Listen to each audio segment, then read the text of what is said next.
அனைவருக்கும் வணக்கம். நேர்களுக்காக நான் வி.எஸ். ரோமா. அதாவது கழுகு பற்றி பார்க்கலாம். கழுகு என்பது வானத்தின் அரசன் என்று அழைக்கப்படும் ஒரு வலிமையான பறவை.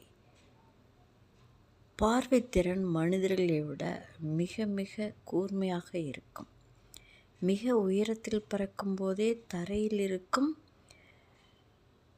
ஒரு சிறிய முயலை கூட இது கண்டுபிடித்து முடியும், பார்த்து விட முடியும். கழுகின் அழகு வளைந்து மிகவும் வலிமையாக இருக்கும். இதன் கால் நகங்கள் இரையை இறுக்கி பிடிக்க கிழிக்க உதவும்.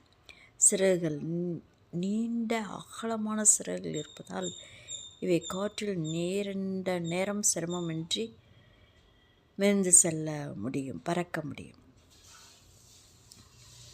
அதாவது மழைக்காலம் மற்ற பறவைகள் மலையில கண்டு பயந்து கூண்டுக்குள் ஒளிந்து கொள்ளும். ஆனால் கழுகு மேகங்களுக்கு மேலேயே பறந்து செல்லும். மாமிச உணவு தான் இதனுடைய உணவு. அதாவது கழுகுகள் உயரமான மரங்கள் அல்லது செங்குத்தான மலைப்பகுதிகளில் கூடு கட்டும்.